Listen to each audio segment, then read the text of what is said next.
It comes up. We're Over here. adulting, We are adulting. and I don't want to.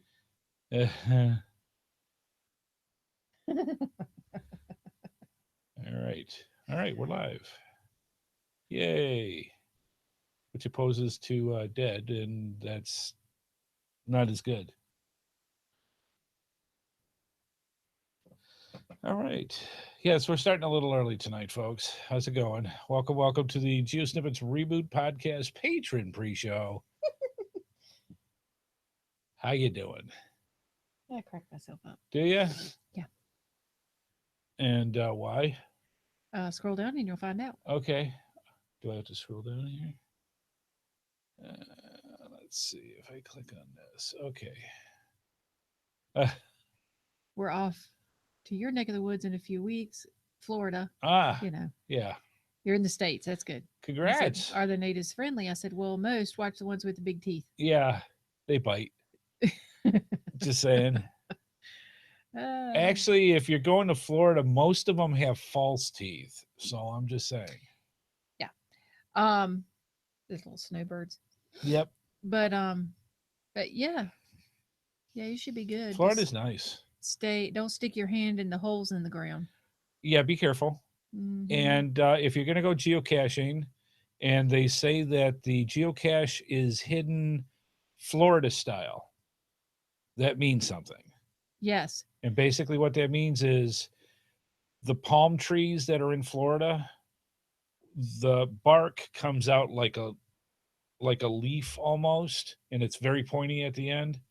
Uh, there's a cubby hole between the trunk and as the leaf comes out of the trunk, and there's a perfect place in there for 35 millimeters and bison tubes and whatnot. That is geocaching Florida style, and they're all over the place. So that Yeah. means you got to check Well, all they're going to over. Disneyland. Oh well, that too. But I mean, there's Yeah. And virtuals and everything else with Disneyland. yeah, but Disneyland has got more than Mickey Mouse and princesses. Yes. Matter of fact, depending on what you I've never want, been there, but I've just you heard a tale of stuff. yeah, you can actually uh Rewind. I've just seen your streaming. I don't know what that means. Oh, so he didn't hear any of that. No. Tell Oh, about the I'm Florida sorry. thing Okay, again. for Florida. What that means is you'll read in the descriptions. When I went down with the bear to Geo Woodstock for 3 Florida, we years ago. learned all this stuff. When you read in the description, it's hidden Florida style. It'll literally say that. What that means is the palm trees Yeah, that are in Florida. they're like They've this. got the trunk, and they've got this leaf that comes out that's on the bark Yeah, that's pointy, and there's a cubby hole right in between the bark and the bark and the trunk that's perfect for like 35 millimeters yeah. Just and bison tubes and watch where you stuff. stick your hand. Yeah, watch where you stick your hands. And the There's stuff holes there. in the ground, Yeah, stay away from those because those are crocodile yeah, holes. yeah. There are crocodiles and snakes and all sorts of stuff. Just be poking with a stick, Oh before you yeah, go into it. Florida. If you go close to the Everglades, that Yeah, that place is poking with a nasty. stick. You got to be really careful. They depending Yeah. on where you are and how close you are to the Everglades and stuff. I mean, there's gators, there's snapping turtles, there's Yeah. snakes, there's all Yeah, sorts of just stuff. be careful. Other than that, it's a pure joy in heaven Yeah, it's to kind of go like through. Australia.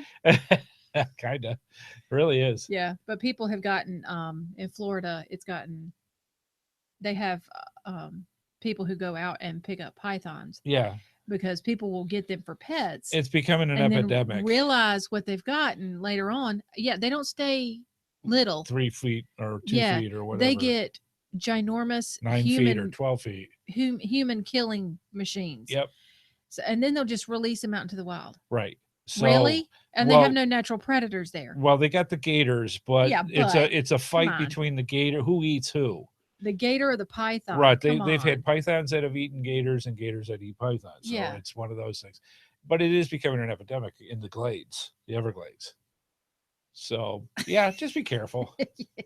Just watch. Just be aware of your surroundings. That's it. Yeah. I Yeah. don't even know what It's I gorse mean, we had is. a great time. We had a great time driving all over Florida. We went out to Kennedy. At the time the Space Coast geocaching store was there. It's not there anymore. But you go off to Kennedy. We were all over. The Naked Geocache is in Florida. Yeah. Where you can go out. I think it's out of Kissimmee.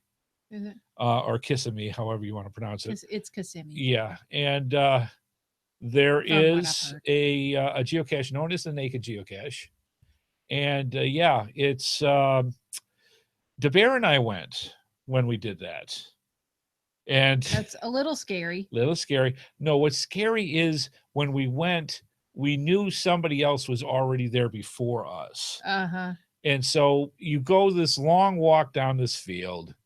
And way in the distance, suddenly you see a bunch of people scrambling to get their clothes back on. And let's just say, not everybody, including myself, looks like part of the Swedish bikini team.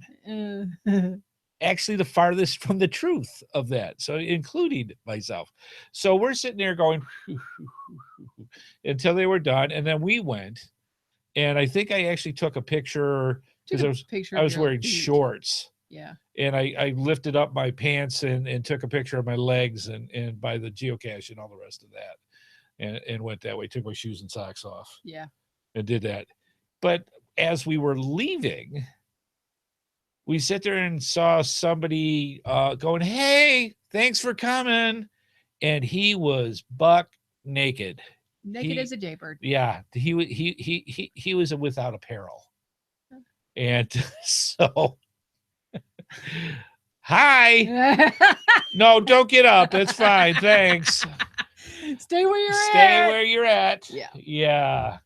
Yeah. It's oh, good. They're staying by Kissimmee. Yeah. Yeah. So, You really, I mean, there's so much stuff that you can do there. Yeah. That it will blow your mind. He's going to have a good time. SeaWorld's there, Disney's there, Epcot's there, MGM's there. You're going to have a lot of fun. You're going to have a lot of fun. So. Yep. He's going to have fun regardless of whether he wants to or not. Right. And whether he admits it or not, he had fun. Yeah. And Florida, the one thing you have to remember, I don't know if it's this time of year or more towards summer for the United States. Expect an afternoon shower or even a 10-minute thunderstorm. Yeah. Because it just rolls through and it just happens for like about 10, 15 minutes. You see the clouds come in, everybody goes and gets their soda into the vestibules. It rains and then it's done and then it's beautiful again. Yeah. So just expect that in the afternoons for Florida. Yeah. They're coming in a couple weeks. Oh, okay. So, yeah. So you'll have a great time. You'll have an absolutely great time. Blistering hot yet. No. And that's when you like actually between now and April is when you want to go because that's when the weather is perfect. Yeah. So yeah, have fun. It's a lot. Florida is a fun. Riot. Yeah, good stuff. If we had time, we could go down there. It's only 8 hours. Or no, it's 12 hours to Florida. I'll be at work. Well, there's that. I'm just saying. I haven't had my coffee's been sitting here for 10 minutes. I haven't had it. See, that's why I get mine early. Mm-hmm. So I can drink some of it. I had to switch over to hazelnut because I was really kind of tired of pumpkin spice. And what? And I know it. And all the times for how many months I've been drinking it, it just never dissipates.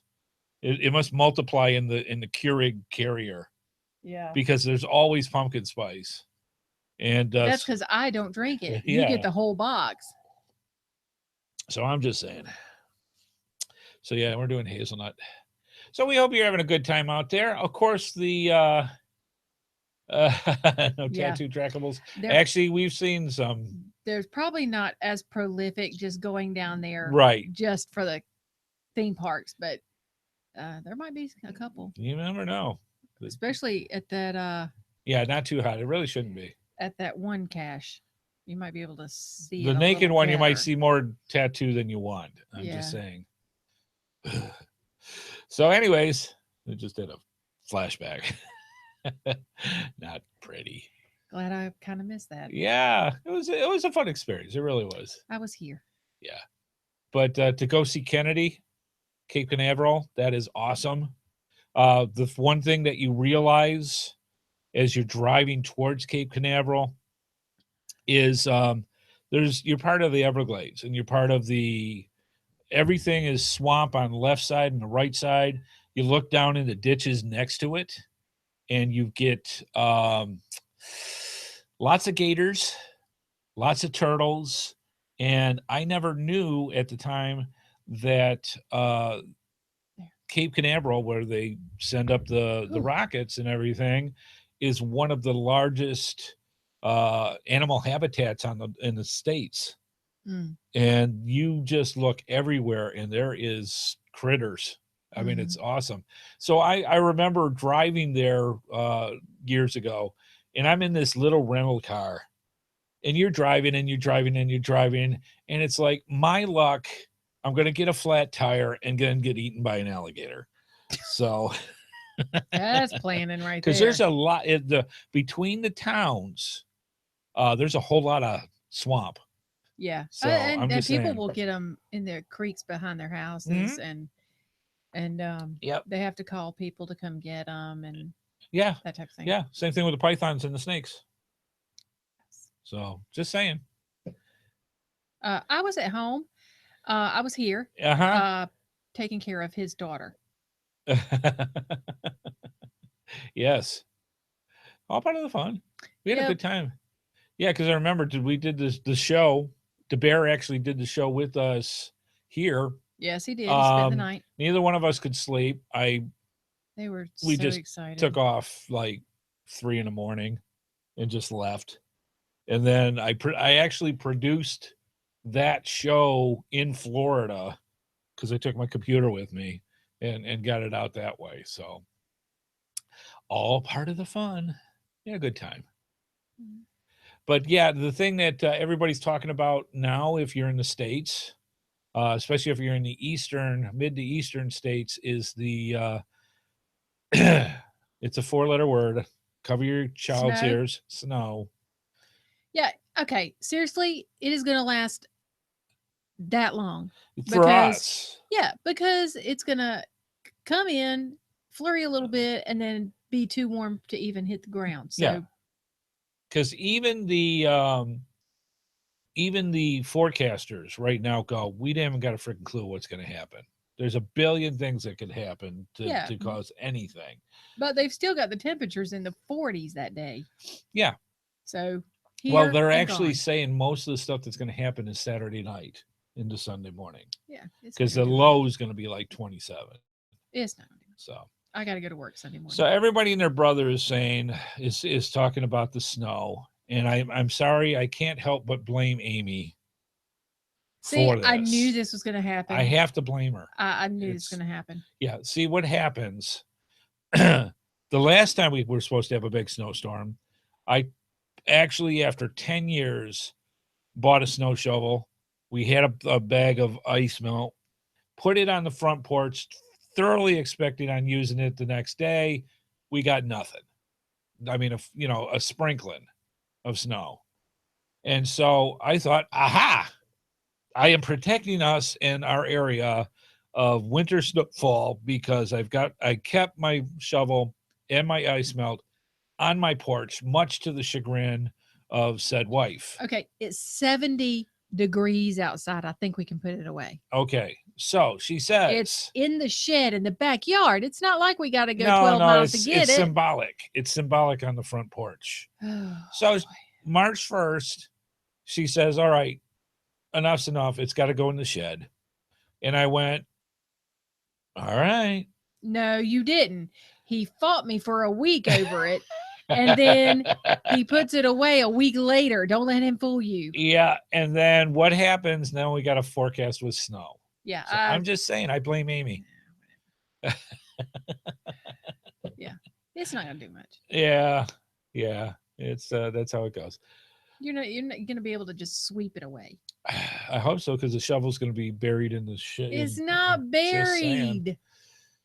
If I kept it out there, this never would have happened. Oh, good grief. So, yeah, it was 75 out today. Exactly. I'm just saying. The ground is too warm. Yeah, it's not going to stick. No. So, we'll see. Plus, I got to work Sunday. Well, there you I go. got to open. Yeah. I don't. That's So how it is. I got to be there beforehand. Yep. So that's how that's going. Interesting stuff going on in our life. Did you check out? We got an email from what's that? It just disconnected. Mine's working. Refresh your screen. Yes, I'm working on it. All right. No internet connection. Okay, your computer must have hit an issue. I'm shocked. If you got a notice about 2 or 3 days ago, and I just kind of snickered because it was like, I'm not It's going to only talk. got the 2G. The 5G's not there. All right, go ahead and cook into the HH route 2. This? Yeah, hook into that. See what you got. I don't know the security key. It's The okay. same as the other one? Yeah, well, I'm not going to broadcast it Yes, over I my. know. Yeah, it's the same as the other. So, anywho, got a message. Wondered if we bring it up in the pre-show, anyways. They sent out a message, and it said, "Have you been missing the ability to post field notes in the geocaching app?" Write it down. I think I typed it in wrong. All right. Sorry, folks. Hang on a second.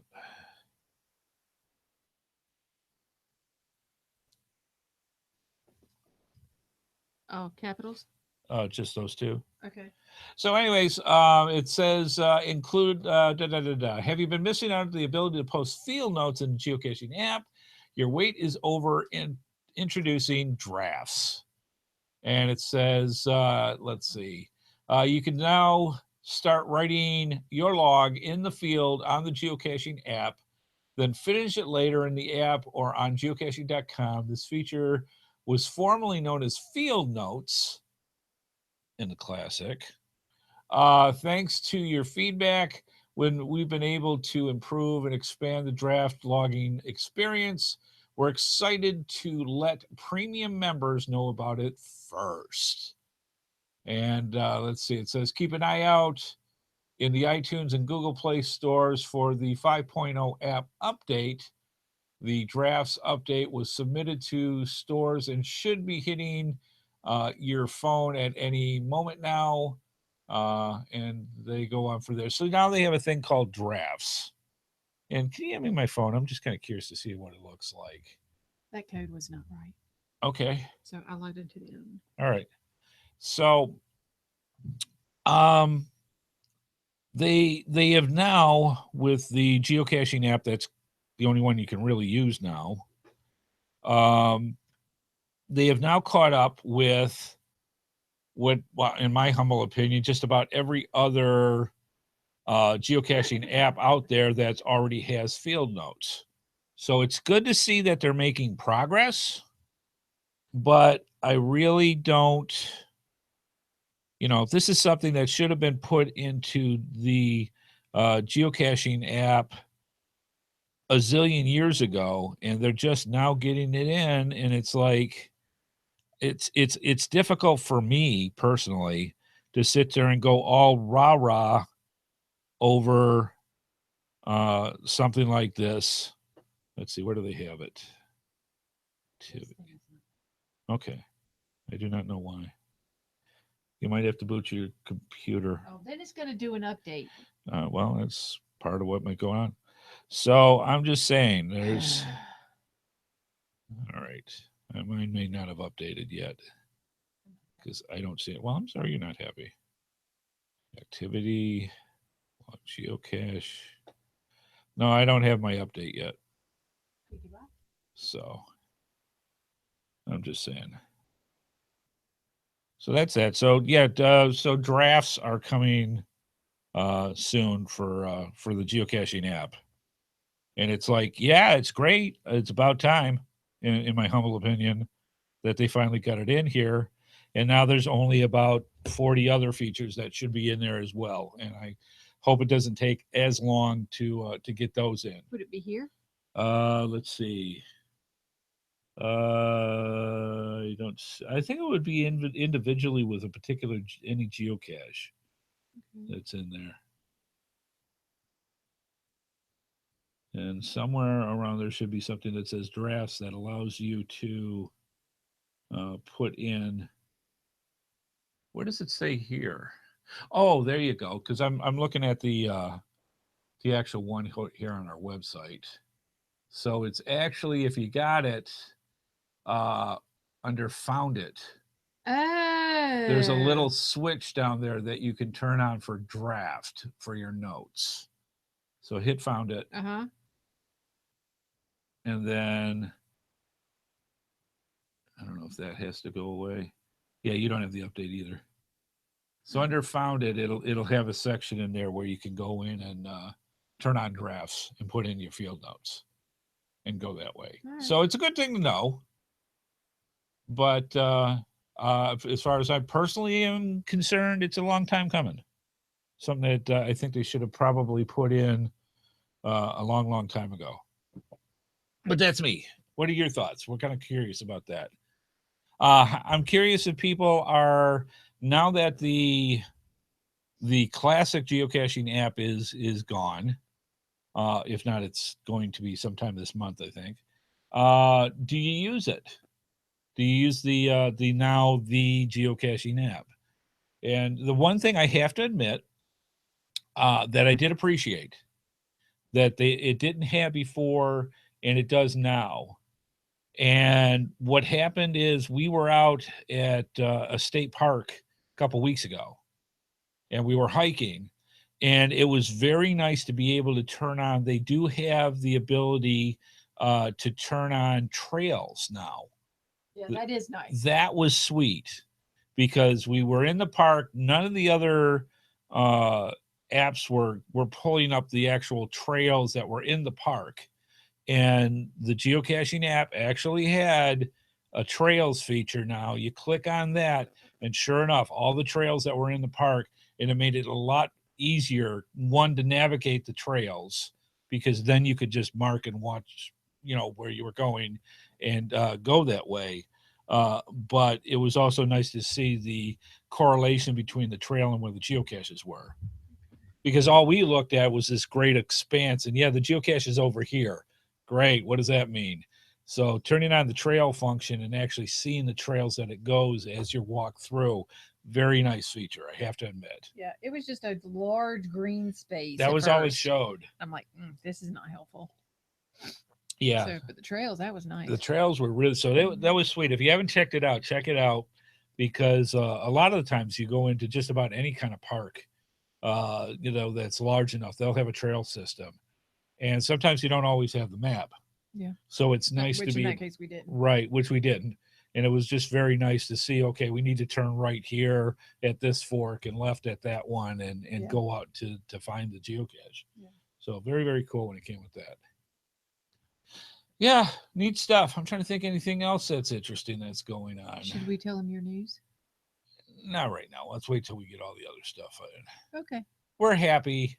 We know it. Clap our hands. If you didn't know, I was having let's just say financial issues because of a lack of employment for a few months now, and I've been getting by with some part-time stuff, but literally today I got an offer letter for a big boy job, and to go with that. So I'm personally, it seems like it's not even possible yet. But there it is. I got signed the offer letter, sent it in. And if everything goes like it's supposed to, I start the 20th. Yes. So yeah. So back into now a lead QA analyst. And this is going to be a lot of fun. I'm going to be in charge of a whole bunch of projects, and it's the stuff that I've been dying to get my hands on and to get going, and also to get the pay that goes with it. So that's the part that's really nice. So we are very, very happy that my student loans will appreciate it. Yes. So we were very happy that we got it. And I cried. Yeah, me too, pretty much. It's one of those things when you go for months, because one of the things that they tell you now, especially if you're in the software biz, basically the way they figure it out is for every $10,000 that you want to make a year. So say if you want to make $50,000, for every 10,000, it takes, in that case, 5 months at least before you can get a job. So for every 10,000 you want to earn, add a month, and it takes that long. And that's actually been true for me for quite a while now. Yes.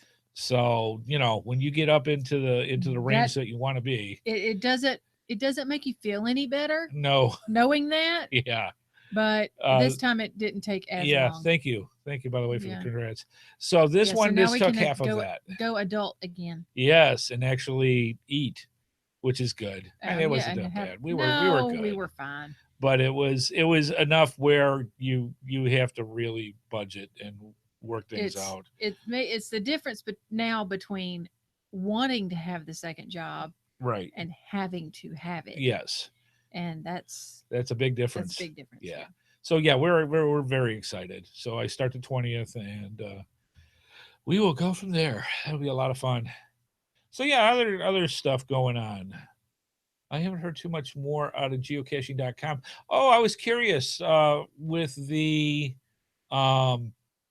ape cache.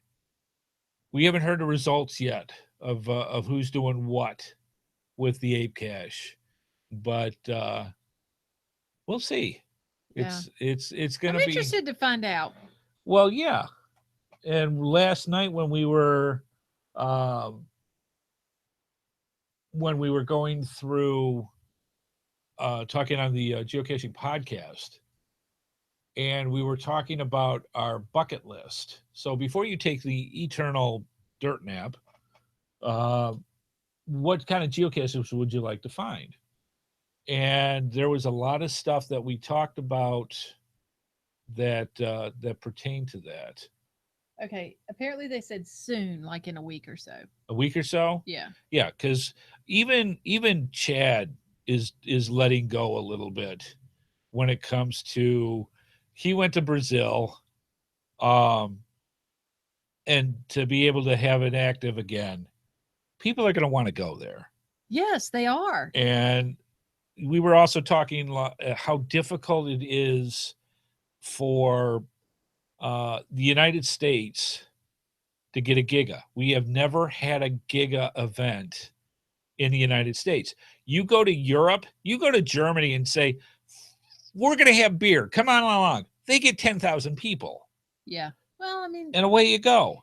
We can't do it. No. But we try. But maybe setting something up and having a major event for the Ape Cache. That would pull hopefully somebody. Do it. Yeah, because apparently, according to Chad, they were close a couple of times with the block parties, but they discontinued the block parties. So, just saying. Okay. Yep. Their choice. Yep. So yeah, I'm excited about that. That's good stuff. All right, we got about 3 more minutes before we end the patron pre-show. By the way, if you become a patron, you get the opportunity to listen to the pre-show if you come in later or want to listen to it as a podcast. All you have to do is become a patron by going to geosnippits.com and clicking on the Patreon area there, and throw us a couple bucks each month, and we will send you a code that you can go each week because they're password protected, and we'll give you the formula to get in and actually listen to the pre-show as a podcast and go that way. So that's always cool, and so that's neat. And we only got about 3 more minutes. I'm just trying to think of anything else that's good. Yeah, we started early, so now I'm like, okay, what do we do? Off. I'm looking at the geocaching.com. The main searches that you can explore right off the bat, by the way, is events near you. That is also handy because they've got a thing going on coming up, and I'll see if I can dig out the notes for that. That is actually based out of Germany, but we here in the States can also earn a icon for that as well. So I'll have to look that up. That's an event. Best geocaches near you is another search that you can have, and newest geocaches near you. I know a lot of people probably don't go to geocaching.com as much because all you normally have to do is open up your app and go that way. But there is a lot of good stuff that you can find on the geocaching.com for the search. Lots of stuff. All right. I think Aw. what's that? Sorry. Go ahead. There was an involuntary awe. Not really. Okay. I'm going to drink some coffee here. Okay. Enjoy it. Excellent stuff. All right. So I think we are about ready.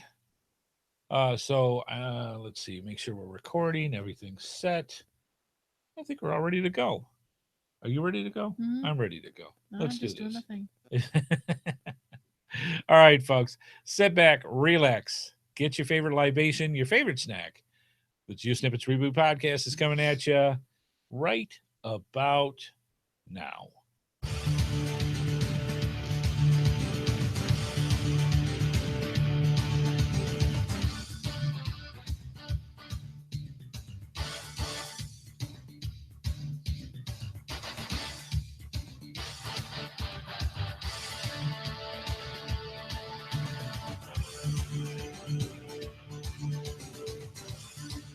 Well, hello, and welcome.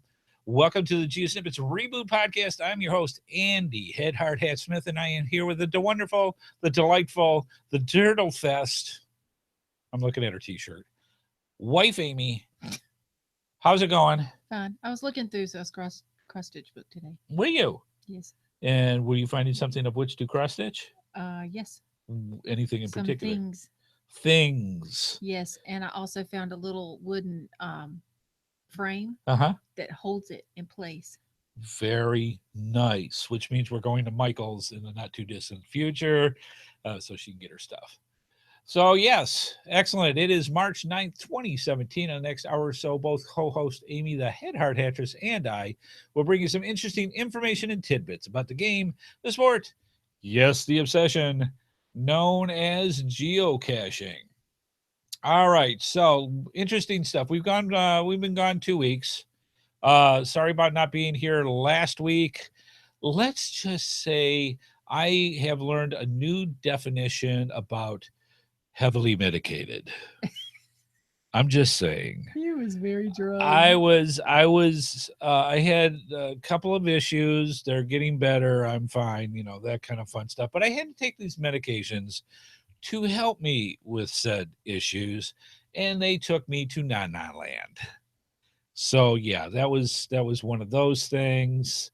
And I want to thank all the creative people in the GeoSnippits Reboot Podcast universe for their ideas. Yeah, thanks for putting me in jail. Really? Or having me like Weekend at Bernie's. Let's just put Andy in front of the mic high and see what happens. That was funny. I would have been game for that if I could stay awake long enough to do it. Yeah, that was funny. Yeah, that was interesting. And it really wasn't that funny to watch because he just slept. Right, Weekend at Bernie's. Same thing. Really? Yeah. So there was some. The show would have been horrible. Well, that's all they need, anyways. They would have just went off in the chat room and just gone for it. So yeah, I want to thank all the creative people, by the way, that are out there. Yes, and awesome. The one who has said, I don't know what you're talking about. Oh, yes, you do. Just saying, and the interesting photoshops. I'm just saying. That was funny. Very, very neat. The little sunglasses. Yes. So it made it. Thanks. Let's see. I kept saying, "Oh, they got you sunglasses now. Look." And I'm like. So yeah, a couple weeks ago we went to Raven Rock State Park, and we did not hike 4 miles. It was at least 4 miles. No, it was according to 4 miles. According to my very accurate bunions, it was 4 miles at least. And we're not talking just flat. It was up, it was down. We were climbing steps. We were going all over the place. And yeah, it was interesting. And there was only one geocache. So when we started, and we talked a little bit about this in the pre-show, the one feature in the geocaching app that you now have to use, if you're going to use the geocaching app that way, I'm not talking third party. They do have a feature that's very nice in there that has trail maps, which I found very, very handy in this particular case because all the other maps that I was looking at, all you saw was green expanse, way over here, a geocache. All right. So we turn on the trail feature for the trail maps, and here's all the trails, and this is how you get there. We're like, oh, this is much This more is useful. much better for that. So kudos for the trail maps for the geocaching app. Yep. Very, very nice. Yeah. So, anyways, we walk the 2 miles that way. It's total. No, 2 miles that way, up and down, uphill both ways. And we get to where the geocache is. And it is freaking muggled beyond anything. That the little insides were barely there. Yeah. I think even the little toys were broken. Everything was gone. It was supposed to be a regular and regularly muggled. And it was one of the ones, and we're talking about geocaching basics tonight, so this might help.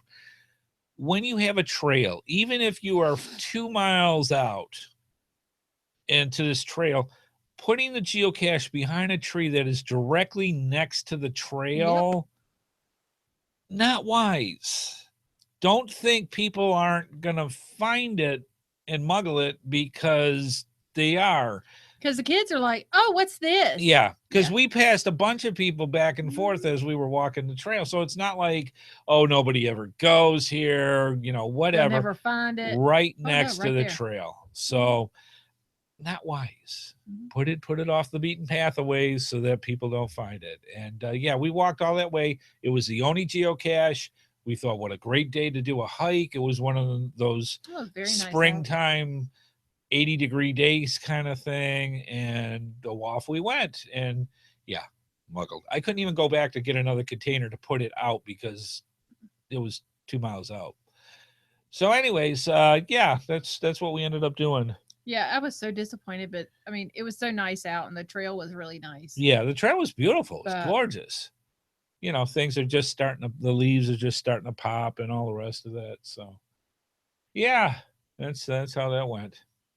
All right, so let's see. So how can you watch the show live and generally get in touch with us? Well, it's very simple. To watch the live feed and join us in the chat room by going to www.geosnippits.com on Thursdays at 8:30 p.m. Eastern Time, 8 o'clock if you want to catch the pre-show. We also have our social media links included for you to subscribe to, especially our YouTube channel. If you want to get our podcasts every time that we come out, just subscribe to HeadHardHat's channel, and you will get that in your subscribed area every time we put out. So that's greatly appreciated. Also, let's see. Finally, we have our voicemail line where you can call in your comments, your questions, your suggestions by calling 919-341-9519. Or you don't have to worry about the phone charges and go to www.geosnippits.com. On the right side of the screen is the Send Voicemail tab. Go ahead and click on that, and you get to use our SpeakPipe option, which allows you on your cell phone, your tablet, your smartphone, your laptop, anything with a microphone. And you can do up to a 3-minute message, which we get regularly. Maybe I should call in. You're allowed. Not to go out, but you still got to be here. Oh. I'm just saying. It says when you call in, you can call in on the phone. I'll just leave now and call. Kind of spoils it. I'm just saying. Yeah, just saying. So go ahead and get it. You get up to 3 minutes, and it's the cool thing about it. It's free, and which is great especially for our friends that are on the other side of the world, and they don't want to spend money on their cell phones. You can just click send voicemail, and it begins. And it begins because she had the yawning fits earlier. And then go through and you get 3 minutes. Excellent stuff. Cool thing is it's free. Give it a try. All right. Wife Amy this week has paint news kind of stuff. It looks paint. This is actually and you'll understand why there's paint buckets in different colors. So I'll let her read. Okay. Well, then we'll both know. Okay.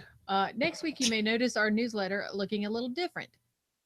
Don't. Geocaching. Yeah. Newsletter. Okay. Well, it doesn't say that in the notes, so I did not know. Don't worry, it's still us, and you'll continue to receive exciting geocaching content in your inbox each week. As with most things we do, we also view the update to our newsletter as a great opportunity to welcome your feedback as we seek to continually improve with each issue. Please take a moment to share your ideas in this survey, and there's a link. I'm assuming it's a hyperlink. Yes. And we'll have that in the show notes. Okay. Your response will help us to create a newsletter that is candid, authentic, and beneficial to you. How much candid do they really want, though? We hope our improved newsletter will be a welcome addition to your inbox. Okay. So that's from the Geocaching HQ that was sent out to us yesterday, matter of fact. So there you go. Good news. This week on our geocaching poll of the week, this one was kind of interesting, and I'm going to bring this up for wife Amy. And again, we'll have this in the show notes if you want to get involved with that, which we love as many people as possible. Hey, I remember that. Okay, go for it. Do you have a certain geocaching music playlist when geocaching? In the comments, please let us know what type of music. Wow. That's pretty definite. Yeah. All right. At 3%, yes, I do. At 97%, no, I don't. There you go. Pretty cut and dry. It's pretty It's quiet not like out where most of them do. Guys that have that like the The Rock or Shaft or Hawaii 5-0 or somebody that wants their theme music that they like. I do Jaws. Apparently. Yes. Geocachers apparently do not have a set mix, because like when you want to listen to something on Spotify and some of these other ones, you have these playlists for the type of music of which you like. Apparently geocachers do not like particular listening to a certain type of music when they're geocaching, because I would think a adventure playlist would be something kind of cool. Rocky. Yeah, all those ones. Yeah. Finding Nemo. Finding Nemo. So yes, the definitive is 97% of the geocachers that voted said nope, and 3% do. So yeah, Highway to Hell was one of the ones that was a song that they like in that. And if you've gone on certain geocaching adventures you haven't prepared for, that's a good one. Yes. So yeah, just saying. All right, excellent stuff. So that's the poll. We put the poll out each week. New one just went out yesterday, and you can go to GeoSnippitsReboot.com where we keep the show notes for each show, and it'll tell you how to get to all of our polls that we have, and to get the new ones as they come in. So that'll be right there. All right, good stuff. Time to move on.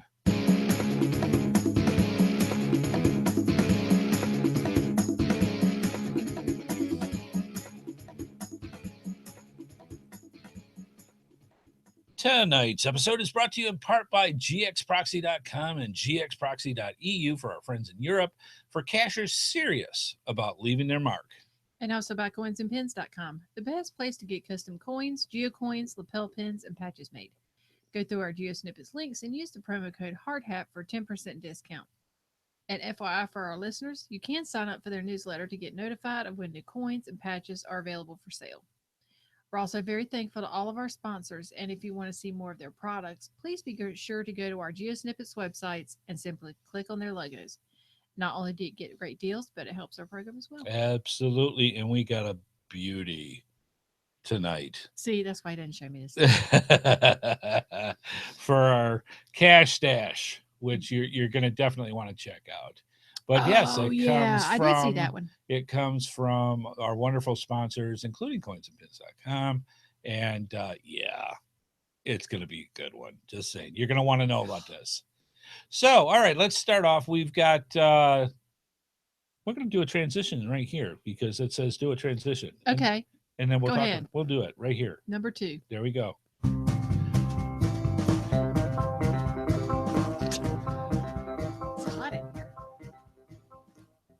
Yeehaw! Yep. How to start geocaching, GeoSnippits Reboot Podcast, episode 194. That's right, folks. We only have 6 more episodes to go before the big 200. And yeah, I'm looking forward to that. So that's going to be. Have you already planned it? I've got some of it planned out. I still got to talk to. I want to get a hold of DeBear. So DeBear, if you're listening, and we'll go from there. Okay. And we'll talk about stuff. No kidding. Yeah. So we're gonna have a lot of fun, and we may have we. She knows me so well. We may have an interesting theme involved to start it off. So God. Yeah. What? I'm not going to tell you now. Why? It'll spoil the surprise. Oh, jeez. So I'm every just week is a surprise for me. So really? that's how we're going. So as I was going through, I get Google Notes from the news about certain things. And one of the hashtag stuff that I look for is geocaching. And I have noticed a couple of things, and I don't mean it to sound like a downer, but it is a trend that I have seen. For years, I would get at least almost daily Google News with articles that people put out about geocaching. Each day I would get 1 to 3 articles. That over the past year has trickled down to I get about every other week, maybe an article that deals with geocaching. They used to talk about the events and all the things that they did, and you would hear about stuff like the geocachers that saved the woman or found the guy or whatever, and do that. There were articles all over the place. It has dwindled down to almost nothing now. But the articles that I do see are where towns are excited about geocaching. We, come to this event or come to this thing and learn about how to do geocaching. And they kind of give a very light-ended little content about what geocaching is and what you actually want to do. So I thought, why not take our episode for tonight, and I'm going to cut this part out and make a YouTube video of it, of how to start geocaching. Okay. Because I think a lot of people know about it, but they don't know all the details on how to do what I would consider a successful geocaching adventure.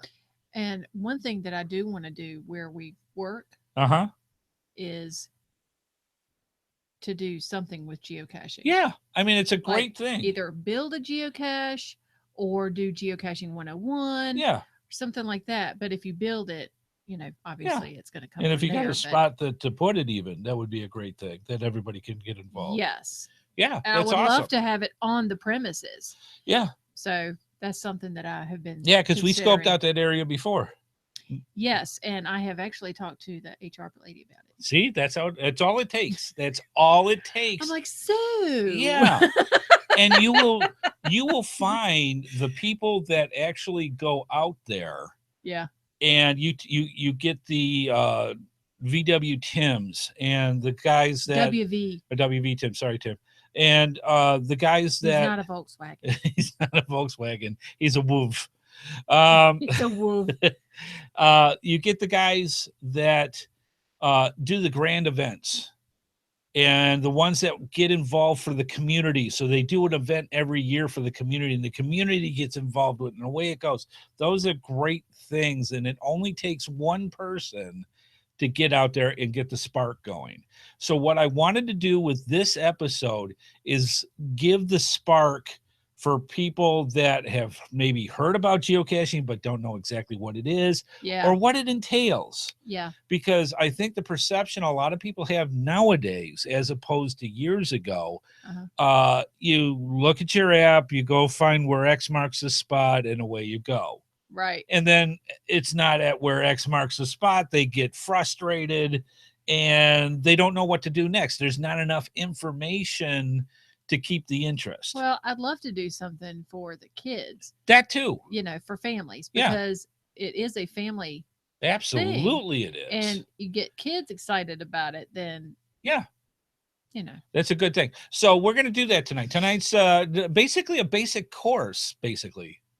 I'll try to stop saying basic as Yeah, I much was as going to possible. say that's a little overdone even now. For starting geocaching. And if the folks for the chat room, feel free to let us know your ideas as we go along, and we will Absolutely. incorporate it. Like I said, I will make a YouTube video out of this and put it out as literally how to start geocaching Yeah. to help people that they search YouTube and Oh, hey, that's a this good is idea. good. What's that? We could have an event in their parking lot if they'd let us. Yeah, absolutely. We could do it. Yeah. It's not our first event that we started, so yeah. No. Yeah, great idea. Lots of ideas. That's why you guys are the best. All right, so let's start going this. What do we need to do before we hit the streets to go geocaching? So many people, I think nowadays. Bring somebody who has a bag. Okay, that's a good one. But there are so many people out there that their perception of geocaching is you turn on the app and you go. If you have experienced a day of geocaching, you know there is more that's involved than just open up the app and try to find a geocache. Especially when, if you're starting geocache, you may not know certain things. Uh-huh. You know, we're not going to go into the details tonight, but some of the things you want to consider is the terrain numbers, the detail, the difficulty of those. You want to, if you're going to start geocaching, you want to look for smalls and regulars as a starting point to stay away from the micros. You want to do traditional type geocaches because those are the easiest to find. Same thing for the difficulties. You want to keep it 2.0 or less. That way you kind of build that perception of how different every geocache is. They're not all the same. They don't get hidden the same way. There are many creative ways that they're hidden. And if you can start building up that point of reference of finding your first, say, 100 geocaches by just going for 2 or less for difficulty in terrains, you're going to be a lot happier geocaching. The other part is, and a lot of people don't realize it, have a plan of attack or a goal. If you're going to go up for the afternoon or just a couple hours, you found that solid geocaching adventures often work best when you have a goal. So let's say I'm just going to find 2 geocaches that are the size of small. And just plan your day for just finding those kind of geocaches. Have a goal, or say, I want to find, I'm just starting out geocaching and I want to find 5 geocaches in a day. Setting a goal for that. So that way, when you do open up the app and you do your search and you set it to 2 for the difficulty, and you go, oh, look, they've got all these geocaches that are right here on the map that are smalls and 2 or less. Now I know which ones that I can find. So the idea is you kind of map out what you want to do when you have that goal, and then it makes it a lot easier than just kind of picking and trying to find what you want. That makes it so much better.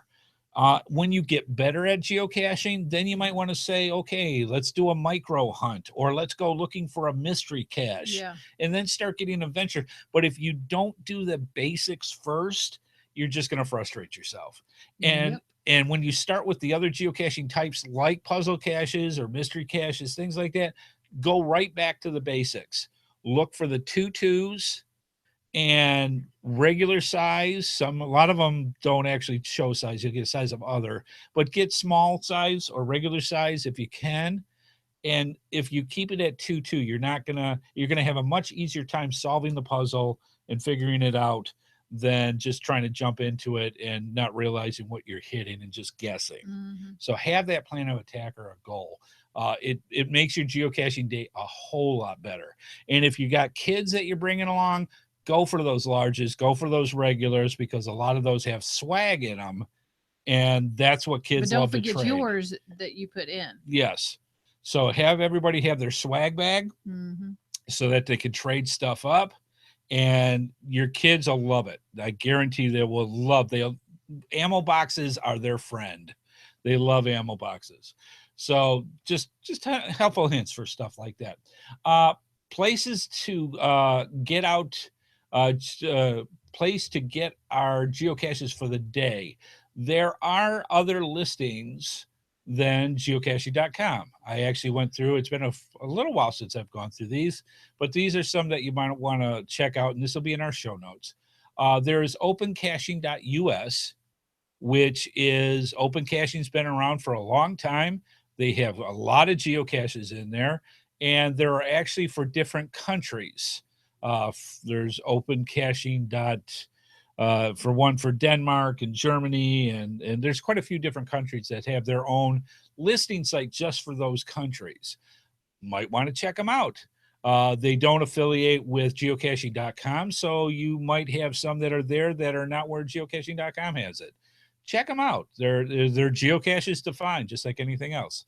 If you love earth caches are basically geological areas on the planet that you can go to and learn about. Uh, Earth cache has been around since the 1800s. Yeah, I really It's like been around those. for, and we've been to some really cool ones. Really like them. So if you want to not go looking for a container, as it were, a cache to go geocaching, earthcache.org is the original place that started Earth Caches, and geocaching.com is affiliated with them. Can I bring that up here? Yeah, absolutely.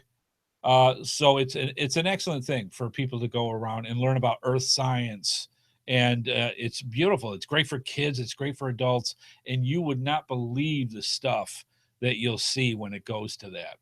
Another one that you want to look at is navicache.com, navicache.com. It's the second oldest cache listing site, with the majority of the caches in European countries, particularly Germany. You are allowed to post and log caches on both this site and geocaching.com together. The site has declined in popularity a little bit, however, with the introduction of more user-friendly and advanced interface sites. Again, it's an opportunity. It's another place that you can look to find geocaches. Another one that you want to look at is terracaching.com, terracaching.com, is a cache listing site that focuses more on the quality of caches as opposed to the quantity. Any cache that scores below a certain point is automatically archived. So they try to keep, there's voting on it, and you try to put out quality caches that stay on the listing instead of just, putting one out just because you can. International Earth Cache Day is 10/8/17. Excellent. Yeah, Earth Cache Day is that, and you can usually with geocaching.com for Earth Cache Day is a souvenir day. That if you find an Earth cache, you usually get a souvenir for that year. The last one is one that actually really surprised me. We went out to West Virginia a couple of years ago to WV Tim's. He had put on a event that we went to West Virginia for. And at the same time, we were talking to people that looked just like geocachers, had the lanyards, the GPS, the whole shot. And I said, "Oh, you geocachers?" And they said, "No, we're letterboxers." And letterboxing is actually what geocaching had come from, the idea of letterboxing. And the idea is, instead of having a set of coordinates to find the cache container, you get a set of instructions and waypoints. And, it's literally kind of like a pirate treasure where it's 50 feet east of the big oak that stands here, that kind of thing. And yet you find a cache. And what's cool with letterboxing is you can go through, inside it will have a pad, and an ink pad, and a stamp. Thank you. That literally you stamp your stuff, and then you take your stamp and you stamp the one that's in the cache or the letterbox, and go from there. So there's all these different ways that you can go and find stuff. We'll have all these links in our show notes, and it'll give you a chance to check it out for all sorts of other type of adventures, not just geocaching. I will never forget that one that we did in the library. That was awesome. That was fun. You were literally doing a treasure hunt in the library with all these. You had to look into books, you had to find Yeah. paragraphs and words, Yeah. and it finally gave a place that was in the library. And the librarians are all teeing because they know Yeah. what you're up to. Yeah. And it was so awesome because you got to see each of the different main areas of the library as you did it. Yeah. So it had a lot was of fun fun. with things It like was that. fun. So check it out. Geocaching has a letterboxing geocache. Letterboxing, let's see if I can get the all right. Let me put this here. So if you go to letterboxing.org, that's the actual letterboxing site. So they're two different sites, same principle. That's involved with that. All right, basic notes. If you're just starting out, try to pick out caches that are larger, which I just went over. 2.0 or less, that'll get you going.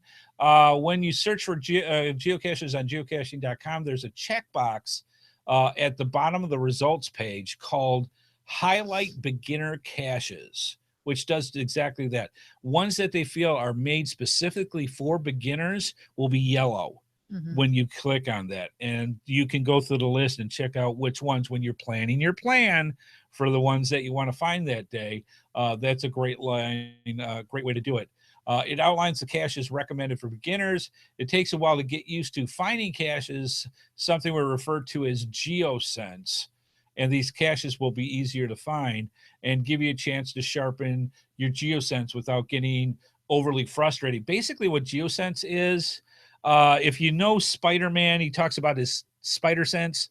When you go geocaching long enough, you can walk up to an area and go, I'll bet you the geocache is right over there. Because there are certain ways that are usually done with most geocaches. The odd ones, anything goes, but a lot of people hide them a certain way where, in nature, sticks don't always go perpendicular like that. Those kind of things, you kind of sense where geocaches is, and it's just that point of reference you build over time. Yeah. Or why is that random rock just leaning up against the tree? All these other rocks look fine, and that one looks different. Why? Things like that. So that's not supposed to move. That's not supposed to move. Works as well. So yeah, that's it. Just keeps you from getting getting frustrated. So that's how that goes. Frustrated. You're all right. Fundamental basics. All just how people normally think. All you really need is a cache description, a GPS or smartphone, a pen, and a sense of adventure. Ta-da! Until you actually go out there. He hasn't had his drugs tonight. There are some other things that make a day of caching much more enjoyable, and it's the basics. A lot of people, if you ever see a mother with a brand new child and she wants to make sure everything's ready, is actually the better way you want to do geocaches. She makes sure all the little niceties are there, all the things that could possibly get wrong we are got there. Toys, we got diapers, Right. we got wipes, we got cream, we got snacks, we got everything. Same thing. Most geocachers have sort of that. They know we need, liquids. Water is great. Anything that helps keep you hydrated is awesome. Picnic food is fantastic for things like that. Sandwiches. I used to do that with my daughter all the time. She would make picnic lunches for us that we'd sit under a tree someplace and have sandwiches and apples, some crackers or chips or something like that. Just a little enough to make a picnic. If you want to get more extravagant, go for it. But geocachers usually like to hit the road and keep going. So a lot of that goes. Snacks are great. Different type of protein bars, breakfast bars, things like that. Something that's not going to melt is usually best, especially if you give you salmonella. Well, yeah, details. Like you don't want mayonnaise. I'm just saying, unless you do pack it in a cooler. So keep that in mind. Food, water and hydration, snacks, things like that. Proper clothes and protection are awesome. Have that first aid kit with you because you're going to get scratched when you go geocaching. You're going to get scraped. If you're doing it right. If you're doing it right. If you're not bleeding, you're not doing it right. Not trying to scare you off. I'm just saying. Proper clothes is awesome. Good shoes, good boots for hiking, depending on the terrain that you're walking into. Sunscreen is a perfect thing to have for you to keep you from turning into that burning ember at 3 o'clock in the afternoon. First aid kit again. All those are good starts. Have the proper clothes. Have a hat, bug spray, things like that. All that you want to keep in with you so that you're prepared when wow, we're doing geocaching in the woods. Bug spray is something that you really, really want to do. And you can hear our cat if you can hear it. And it's Barry talking to us. All right. Other things. She misses her mom. Navigation and geocaching gear. Way back when, and it's really not that far ago, probably 8 years ago or so, before there was what's considered as paperless geocaching, we had to print out maps. If we were going to go, we would print out individual geocache descriptions and then get out a map and figure out how we need to go for that. Luckily, things are a lot easier so that we don't have to use MapQuest. Just saying. You can go out, and if you use there is a application that is out there called GSAK, GSAK, which is the geocaching. Don't give me the line. All right, I'm trying to think with it. Geocaching. It's blanking out with me. Cheap magic. Service Army knife is what that is. So basically, you can do things that are called cache rates, or little micros, where if you fill out the database of all the geocaches in your area, and it'll pick out a whole bunch of them that are in a route of which you can get with that. Oh, out of my logs, no less. The first thing that came up. So yeah. That's for about challenge caches. Anywho, so anyways, cache rates are established list of geocaches to find, which is a macro in GSAK. Automobile GPSRs. We're all used to our phones now of trying to navigate around from point A to point A. We got Google Maps. We've got all the other ones that are out there. Believe it or not, one, if you want to save the battery life of your cell phone, and overworking your cell phone. Geocaching Swiss Army knife. Geocaching Swiss Army knife. Thank you. That's what GSAK is. So if you go through and use a automobile GPSR unit for getting to the geocaches and saving your battery with your phones in that to when you actually get close to it, that is a great way to go even now, because automobile GPSRs are made for just that, finding a spot or a location and go that way. So you have that running, you save the battery on your actual smartphone or GPSR unit, and it gets you right where you need to go. And you can actually load those automobile GPSRs with the same ones that are on your phone by using a pocket query. This actually has tons of great questions with answers. Yes.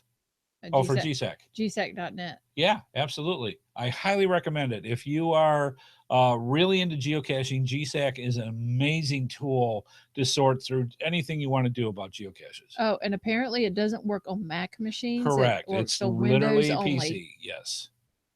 Absolutely. Okay. But I highly recommend it. So, yeah. And GSAK.net has tons of great information. Yep. Absolutely. Preload geocaches. If you've got a GPSR unit, that is the best way to go. That way, as long as you are in the area where those geocaches are, you load up your GPSR unit with it, and away you go. If you're out with your phone, a lot of times you get the follow the bouncing arrow all over the place, or the ever popular, the arrow stays in the same spot no matter where you walk kind of thing.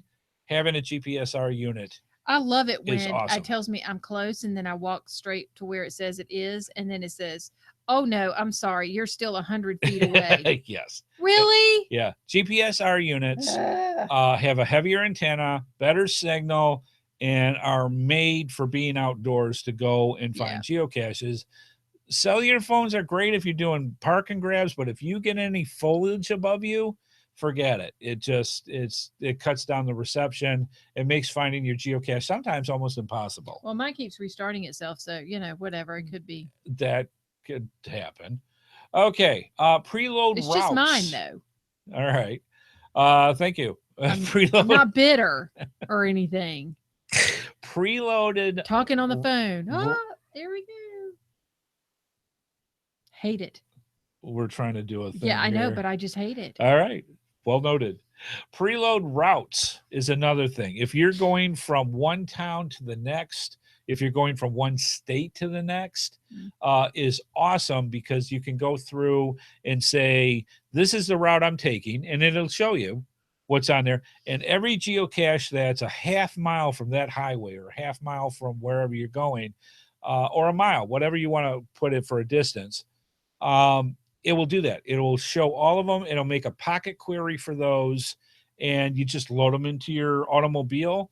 And when it gets close, you'll hear a bing, and away you go. We had a tip come up. Yes.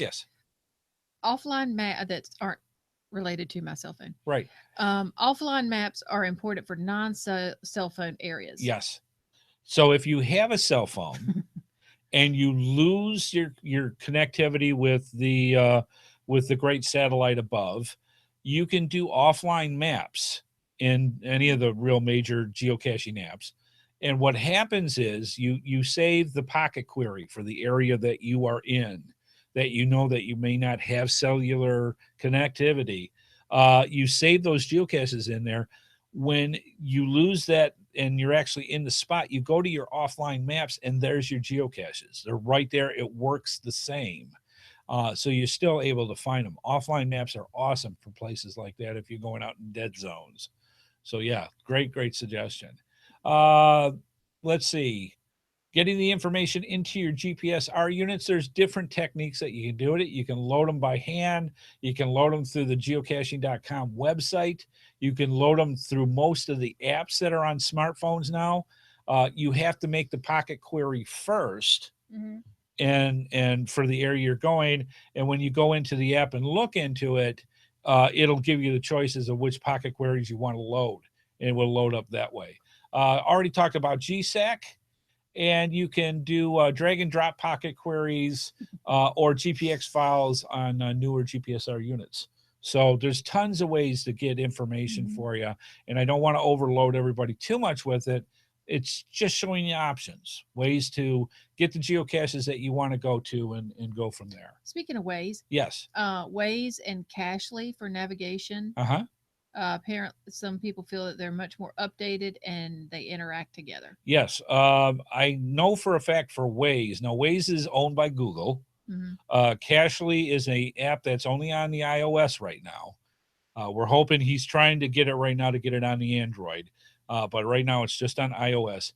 Waze is actually the way the app actually works is if you're driving along and you see an accident, you can report it, and it gets notified to everybody else that has Waze in the area. It's awesome for stuff. So it's and you can thank them. Yeah, and it's very real time for that. So the roads and especially the newer roads.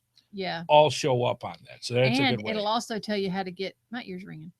It'll also tell you how to get around wrecks and heavy traffic and stuff like that. Yeah. So when you're going for that geocache, that's a first to find, and you need to know the traffic route to get around it. There you go. Oh, another newbie tip. Yes. Don't keep trackables. Yes. Okay. Well, we were going to hit that, but let's hit it now. Okay. Cool. I'm sorry. Nope, that's all right. It comes up, I have to say it. Exactly. Trackables are game pieces in the geocaching world that are placed inside the geocaches. And what'll happen is they have a little ID tag on them, and those are owned by other people.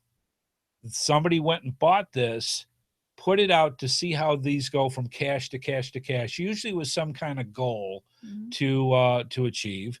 And the idea is somebody spent money for this. It's their property. It's going from cache to cache. Geocachers move them along. They are not for you to keep. They are not swag like other things that you find in the geocache where people just put in that's for trading. So good note. Good thing to put in for that.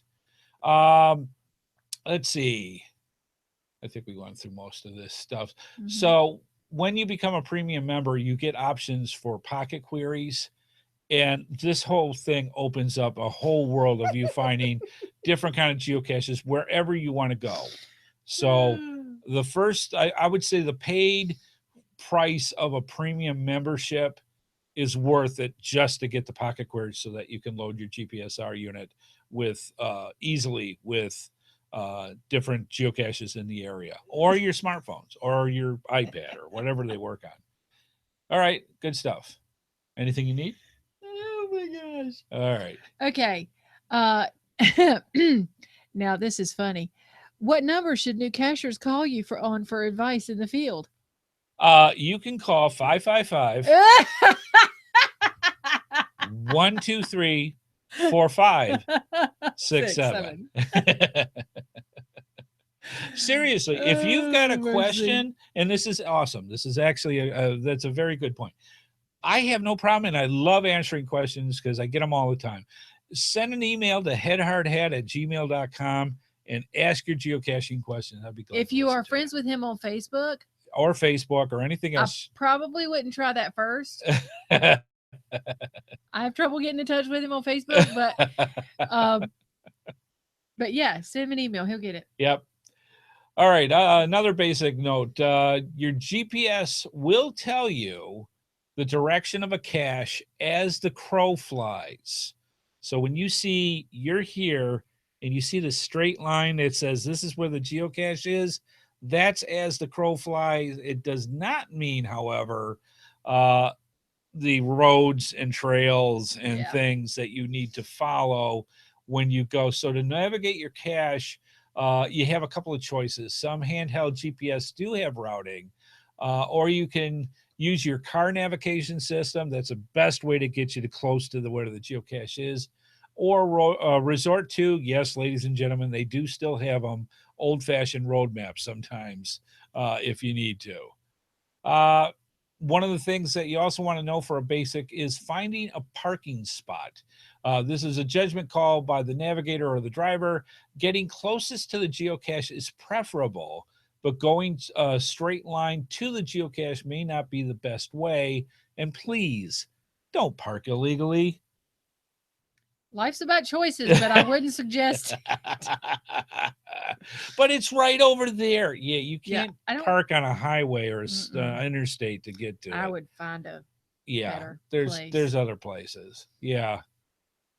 Some cache descriptions do include codes for parking. Use this if you can. Getting to the geocache. Know how far away the geocache and you are, and in what direction you're using. Using satellite and topo maps, like we said, geocaching app has a great thing for trails when needed. Topo maps are awesome.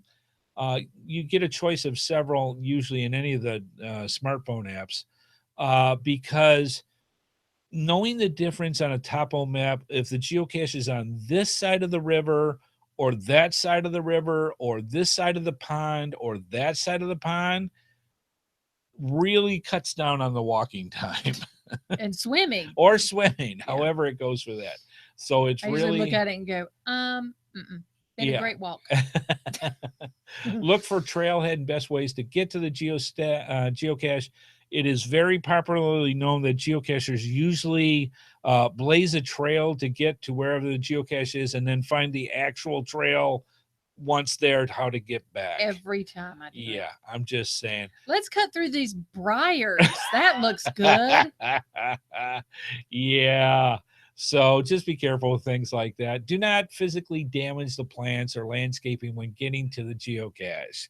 And yes, some people actually put geocaches in landscaping. I'm not a big fan because we don't want things to get tread upon because of stuff like that. But even with just finding a geocache, try to leave as small of a footprint going through as possible is what we want. Leave no trace is a great way to look into things for that. Using your equipment. Know when you use your map, then switch to a radar to finally put the GPSR away. Normally in a case like this, if you are following the bouncing arrow and you get within, say, 40 feet of the geocache, take whatever device you're looking at, put it in your pocket, and look, and use your eyes, because Otherwise you're doing what we call the geocaching dance. You're going over here, you're walking over there, you're going over here, and doing circles until you go crazy. Put it in your pocket, look for it, look down, look eye level, look up, because geocaches can be hidden up.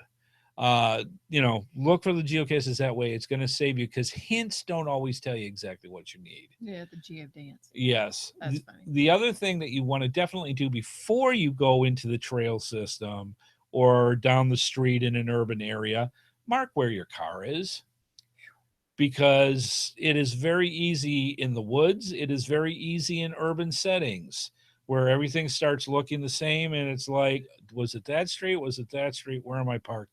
Mark where your car is. And there are apps out there that you can do that. Yes, he has one, so I make him mark the car. Exactly. Before you go on any hike, mark your car, because I've had times with the GPS where it's like, I don't remember that swamp being there. Mhm. So, it's very, even on a trail system, it's very easy to get turned around. Let's see, before going on any hike, mark your car near ground zero, same thing.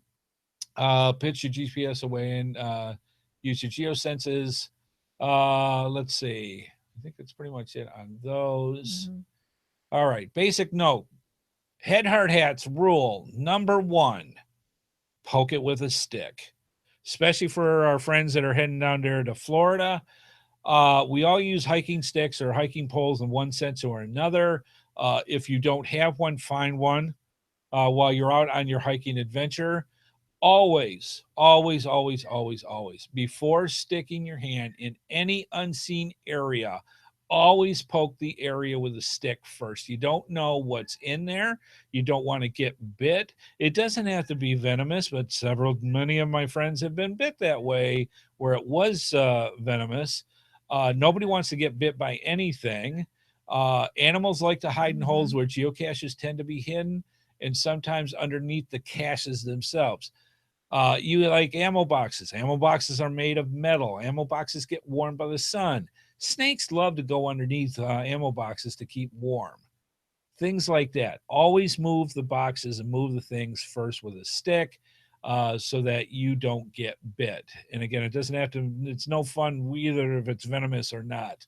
So just go that way. Yeah. Somebody said better to lose a stick than a hand. Exactly. And you may lose something else, but you can clean your pants later. I'm just saying, but I'd rather do that. I'd rather do that than get bit. Yes. Let's see. So yeah, the note that they had in here, some animals are bitey, some are poisonous, some are smelly. It's best to keep your distance. With any wild animal, poke it with a stick. They said, unless it's a bear, don't poke that with a Don't stick. poke with it with a stick. No, that is the one addendum to poke it with the stick. P.S. Don't poke bears. Or your wife in the morning. Either way, it's the same effect. All right. Finding a geocache. Now what? Enjoy the experience. There's nothing like the thrill of finding a geocache. Key thing is to remember which way you found the geocache so that you can put it back as found or as you found it or better. There's nothing like taking the cap off a bison tube, going to sign a log, and then can't find the cap again. Things like that. Not that that's ever happened to me. So yeah, finding the geocache is great. There are a bunch of different ways that you can find geocaches, different techniques. The main thing that I usually do is when you get to where ground zero is, where it's 0, 0, or as close to 0, 0 as you can find it, take your hiking pole, put it in the ground, and then kind of do a spiral further and further out. You're eventually going to find the geocache unless the cords are way off. The other way that I found that works really well is if you go from, say you're going north to south and you get to where ground zero is, you can't find it. You go a little bit further south and then you try east and west from where that pole is. And sometimes you get a little better reading one way or the other to find where the geocache is. And again, don't forget to look up. That's a big thing. All right. The rest of it is logging. Once you find your geocaches, nowadays with the apps, it's very easy to I like to talk my log. I like to do the voice text on it. It saves in trying to type it in and going that He's way. not good like this. I am not good doing the thing with the thumbs and the fingers. I So do I the actually, swipe. yeah. So or swiping's, fairly okay for that for me. But to me, if I can just talk it, I can get almost a paragraph in of what I did and how I enjoyed it without having to do that. Or a lot of times people put in field notes now that it's in the app.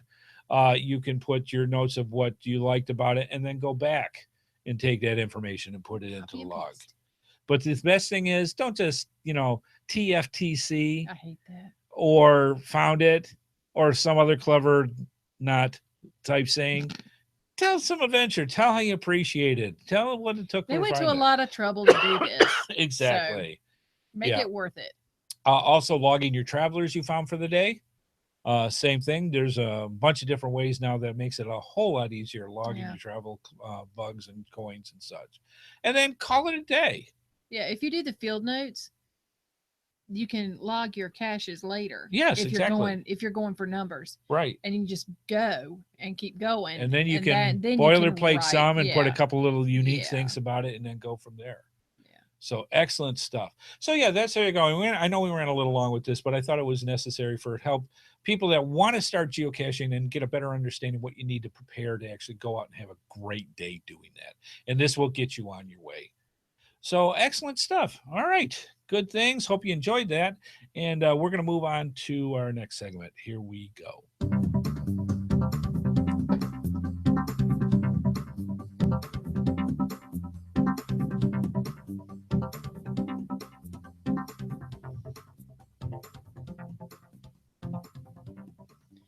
Your support helps keep all of the GeoSnippits Reboot shows running along. Please consider making a PayPal donation through the link on our website to support our efforts in your ongoing entertainment.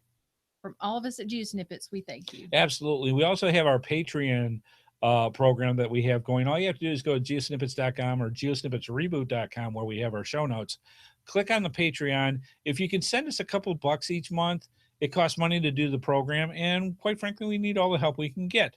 So if you can afford it to throw us a couple bucks, click on there and keep that going for us. We greatly, greatly appreciate it. If you've done it for a while and maybe stopped it, consider starting it back up for us for a little bit. We'd greatly appreciate all the help we can get. Every penny counts, and it allows us to bring you shows each and every week. And for all the people that have done that, thank you so much. We greatly, greatly appreciate it. All right, moving on.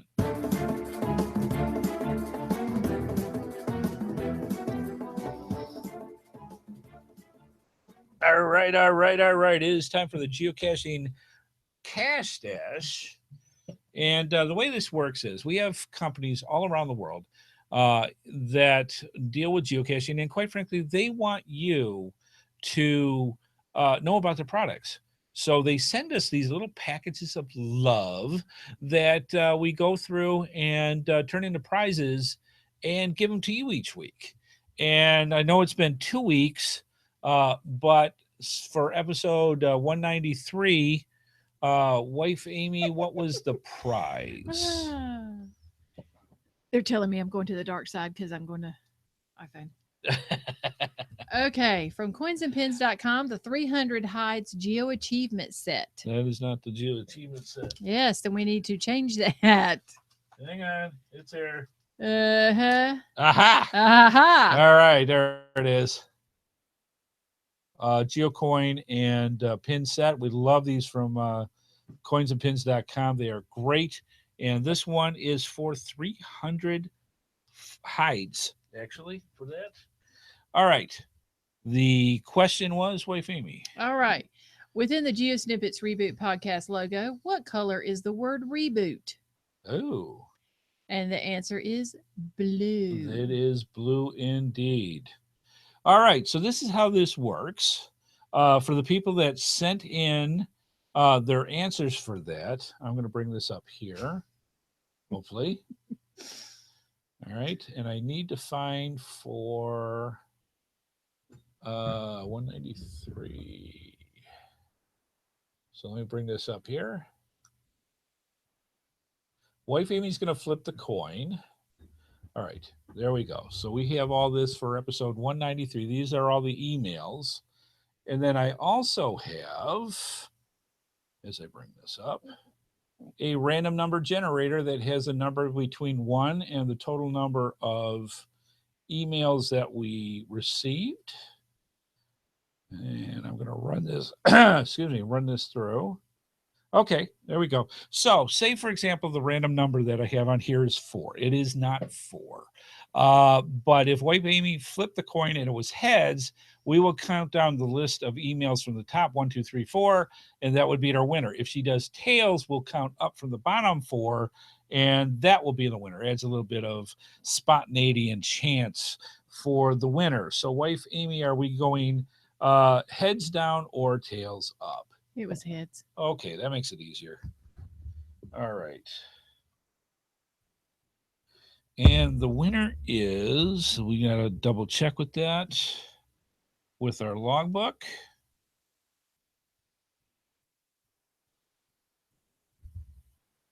Sorry, I was trying to get your phone to charge. It's all right. Okay. So that looks like a winner? Oh, yeah, I don't even know that name. All right, the winner for that fantastic prize from Coins and Pins is Brian Lang.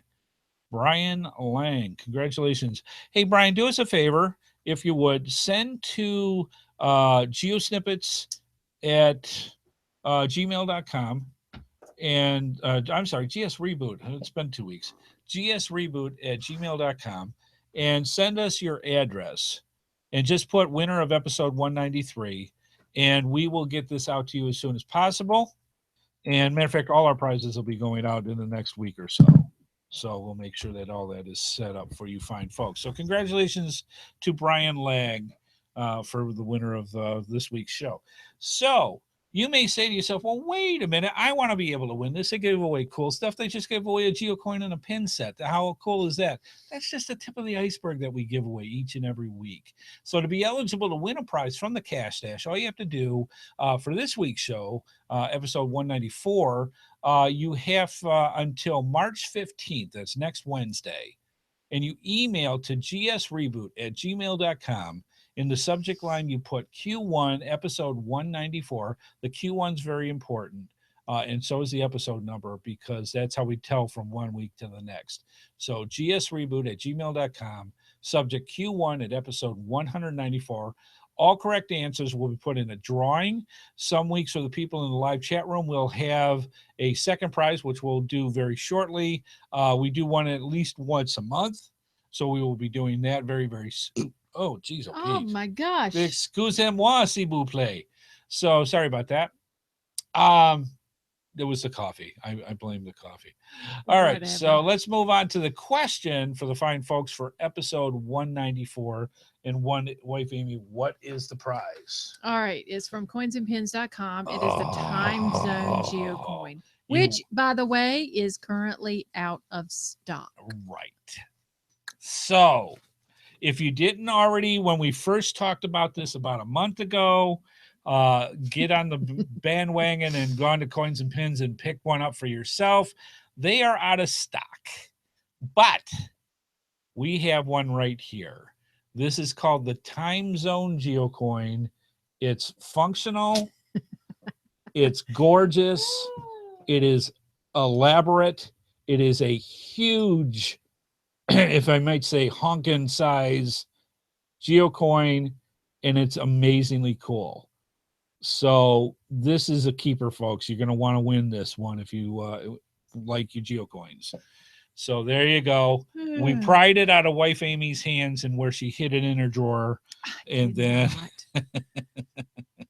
and yes, they are out of stock. And Cloak and Dagger says, you guys really, really, really, really want to try to win this one. Yes, it's a because he bought one and knows how great it is. The second we talked about the chameleon geocoin from Coins and Pins and this one, and he immediately went out and bought them. They're both out of stock. He's like, I can't take the chance of not winning it. Yep. So this is up for grabs.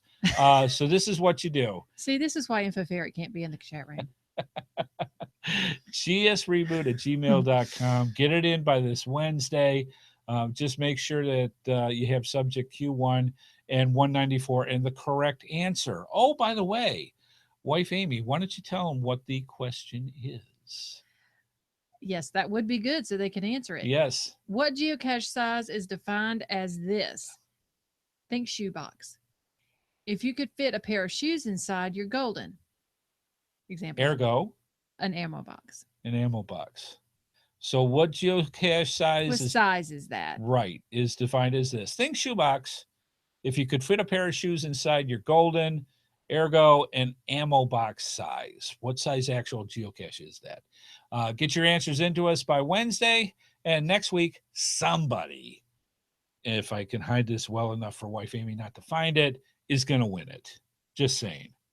If it comes up missing. See the eyebrow? I got to hide it well. So good luck to everybody, and we'll see who wins next week. All right, good stuff. Let's move on.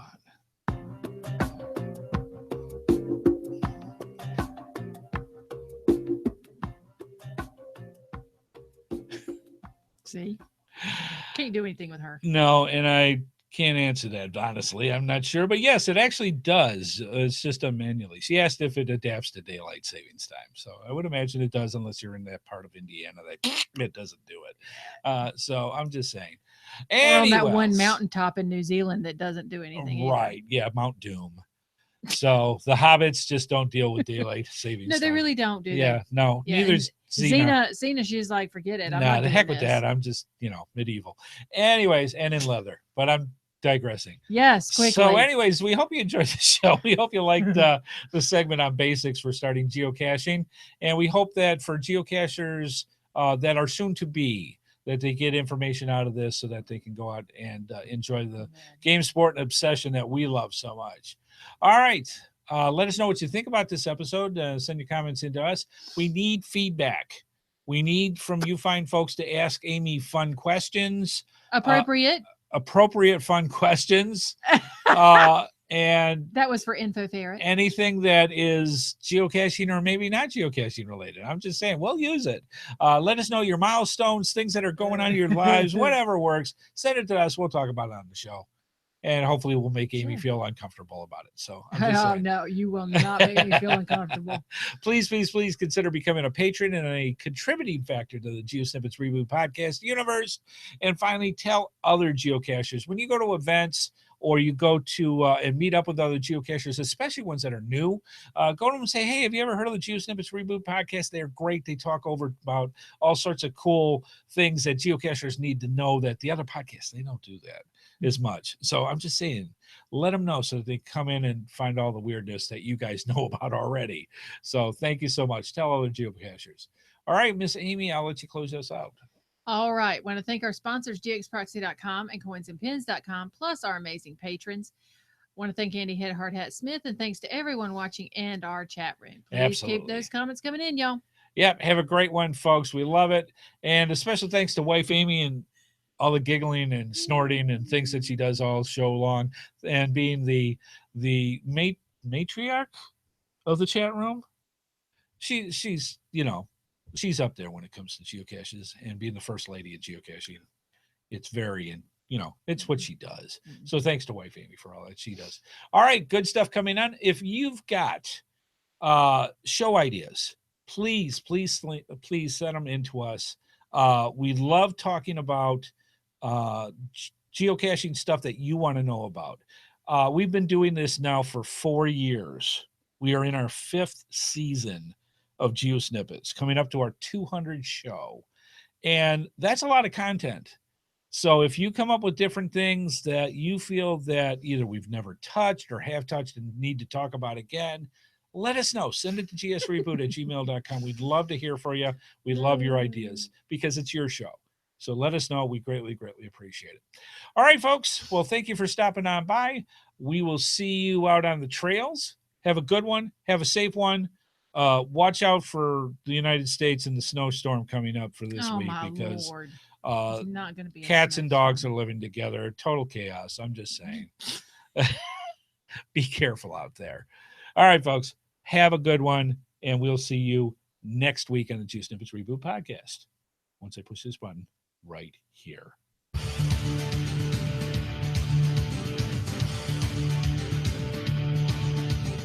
Please be sure to join us each and every Thursday at 8:30 p.m. Eastern Time for another episode of the GeoSnippits Reboot Podcast right here on the GeoSnippits website at www.geosnippits.com. The video version of our show is available on YouTube, and the audio version is available on iTunes, Stitcher, Blueberry, the Tech Podcast Network, Google Play, and many of your favorite podcasters. We love hearing from our viewers and listeners, so please leave your feedback by emailing us at gsreboot@gmail.com. Visit us through our social media sites or contact us via our voicemail line at 919-341-9519 or use our website Send Voicemail tab. GeoSnippits Reboot is a HeadHardHat production and is produced by Amy and Andy Smith. This show is copyright 2017 by Andrew T. Smith. All rights reserved. And clear. All right, folks. Well, we hope you enjoyed the show. We sure did. And we love hearing from you each and every week. Thank you for all the folks that sent the best wishes for me from last week because I was out of it. So, yeah, we do appreciate it. Even the weekend at Bernie remarks. It was great. We love it. So thank you so much. That's why we love you guys so much. All right. Have a good one. Have a safe one. And we will see you next week. Bye-bye, folks.